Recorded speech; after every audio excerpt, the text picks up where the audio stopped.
Om Swastiastu, Namo Buddhaya, salam kebajikan, dan salam sejahtera untuk kita semua. Sebelum memulai presentasi pada siang hari ini, saya akan memberikan sedikit pantun untuk mencairkan suasana kelas ini. Kopi hitam identik dengan Dwika. Selamat pagi kawan-kawan tercinta.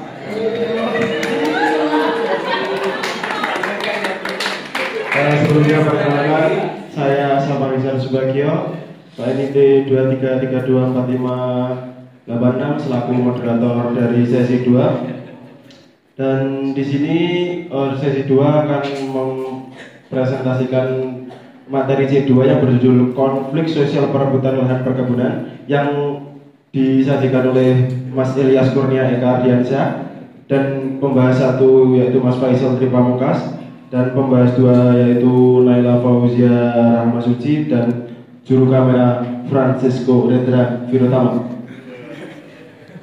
Selanjutnya untuk penyaji dipersilakan.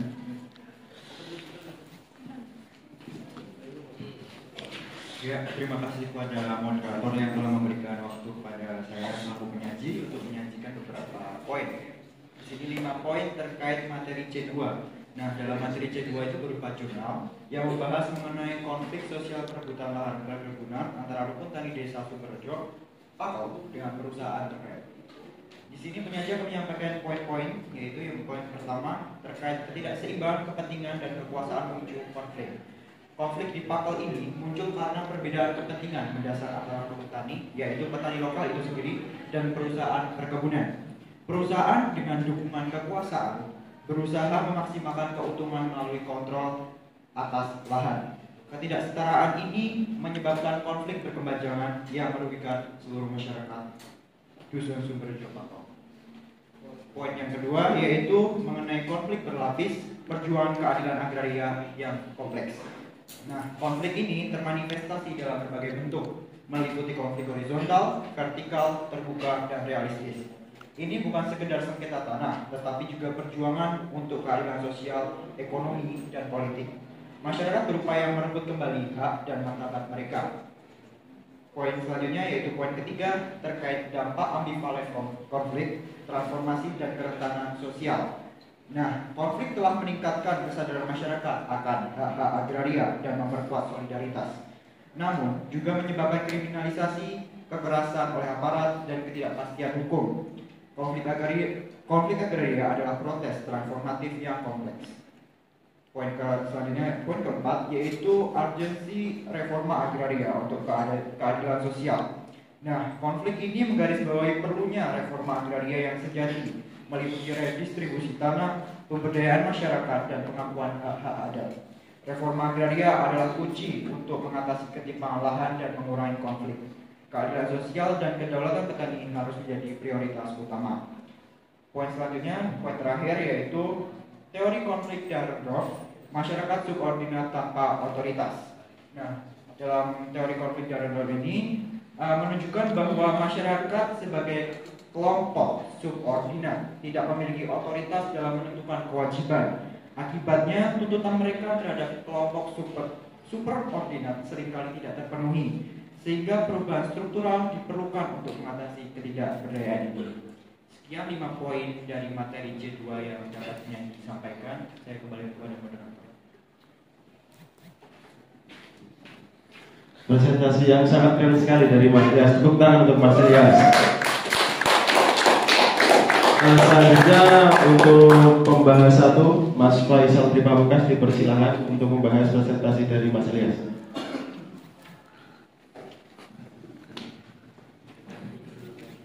Baik, terima kasih atas kesempatan dan waktunya. Di sini saya akan membahas terkait dengan poin 4 terkait dengan urgensi reforma agraria dalam mengatasi konflik di Dusun Pakal. Dalam hal ini disampaikan oleh penyaji bahwasanya reforma agraria merupakan suatu hal yang efektif yang nanti akan menjadikan konflik berkepanjangan di Desa Pakal ini berakhir. Namun menurut pendapat saya, reforma agraria yang dijalankan di Dusun Pakal ini memang seharusnya menjadi penyelesaian konflik. Namun dilihat dari histori atau beberapa hal yang sudah dilampaui atau dilaksanakan dalam rangka penyelesaian kasus, itu belum ada titik temu terhadap permasalahan yang terjadi. Jadi dalam kasus Dusun Pakel itu implementasi reforma agraria tampaknya belum efektif karena masyarakat Pakel masih menghadapi bentuk represi, pengusiran, serta intimidasi, serta kriminalisasi terhadap para petani yang menimbulkan solidaritas dari petani tersebut. Kemudian terkait dengan penyelesaian jalur hukum dan administrasi sudah ditempuh, baik itu melibatkan pemerintah daerah ataupun Badan Pertanahan Nasional Kantah Banyuwangi yang tidak menghasilkan keputusan yang menyetujui terkait dengan penyelesaian kasus tersebut.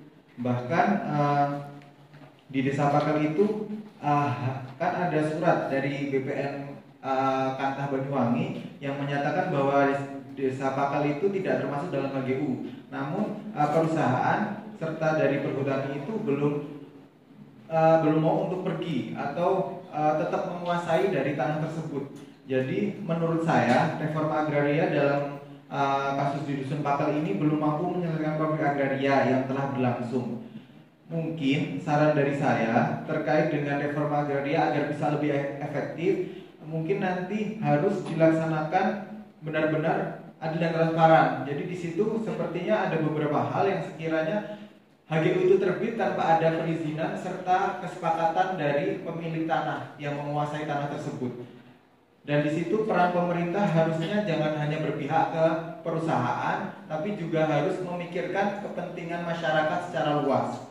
Kemudian pemerintah juga harus tegas terkait dengan menghentikan kriminalisasi yang dilaksanakan oleh aparatur penegak hukum kepada petani, karena itu bukan sebagai solusi terhadap kasus yang dilakukan. Kemudian pengakuan tanah masyarakat yang sudah ada beberapa tahun, kan itu udah lama ya, dari sebelum kemerdekaan, karena itu dari zaman Belanda. Harusnya sudah diakui secara hukum menurut UPA, karena di UPA itu 20 tahun penguasaan fisik itu sudah menjadi bukti kepemilikan suatu bidang tanah. Dan tiba-tiba muncul HGU itu kan suatu problematika yang harusnya bisa kita selesaikan. Jadi harusnya ada di HGU itu harus ada identifikasi lagi, investigasi terkait penerbitan HGU itu apakah sesuai dengan prosedur atau sesuai dengan peraturan perundang-undangan dan regulasi yang telah ditetapkan.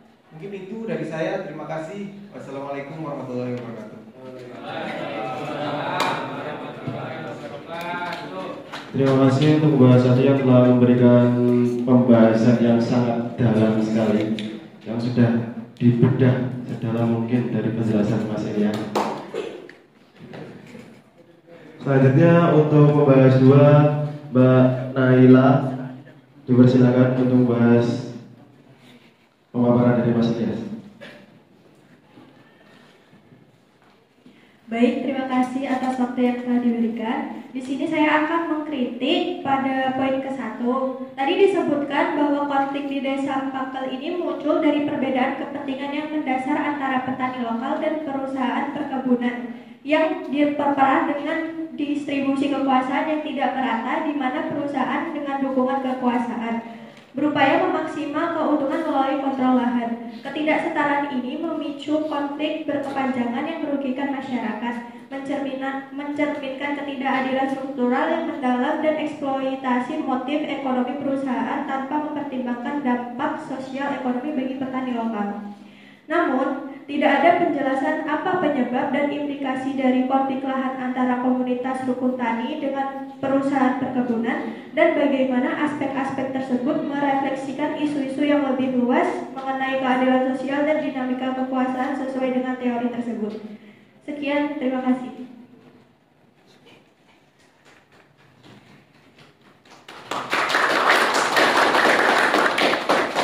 Terima kasih kepada Mbak Naila selaku pembahasan yang telah memberikan pembahasan lebih lanjut dari pemaparan Mas Elias.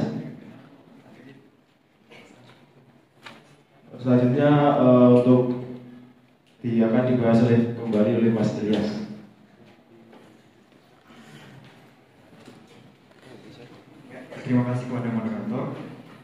Di sini saya akan menanggapi kritiknya Mbak Naila terlebih dahulu karena yang mungkin lebih mudah untuk dipahami karena singkat, padat dan jelas.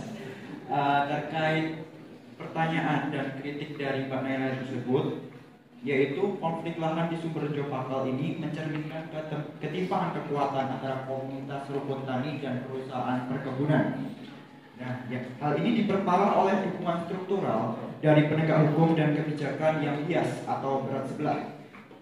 Sengketa ini bukan sekedar perebutan tanah saja, tetapi juga perjuangan keadilan agraria yang melibatkan konflik horizontal antar warga dan konflik vertikal antar dengan perusahaan dan pemerintah itu sendiri.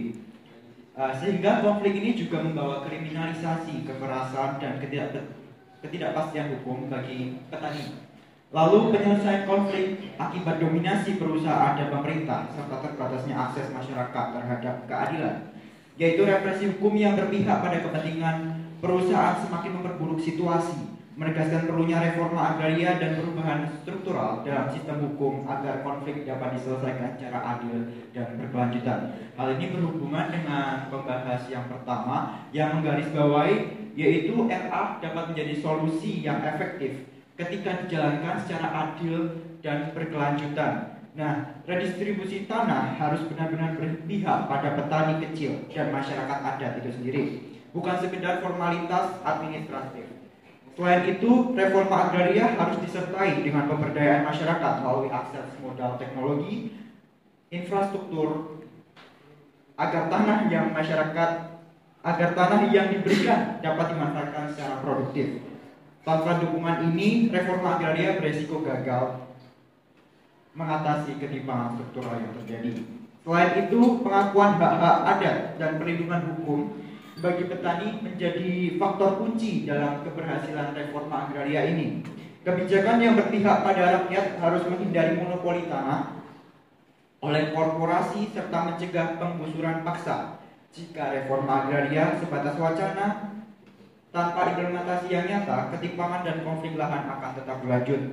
Sehingga dari pembahasan itu dapat ditarik kesimpulan bahwa keberhasilan reforma agraria sangat bergantung pada komitmen politik dan kebijakan yang benar-benar menegakkan keadilan sosial. Sekian jawaban dari saya selaku penyaji. Saya kembalikan kepada moderator.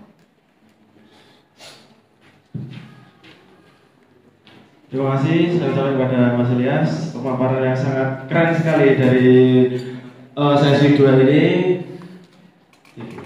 Lalu selanjutnya kami dari aktivis sesi 2 mengucapkan banyak-banyak terima kasih kepada rekan-rekan semuanya. Semoga kita semuanya dapat mengambil poin-poin penting dari pemaparan pada sesi 2 ini. Akhir kata, wassalamualaikum warahmatullahi wabarakatuh.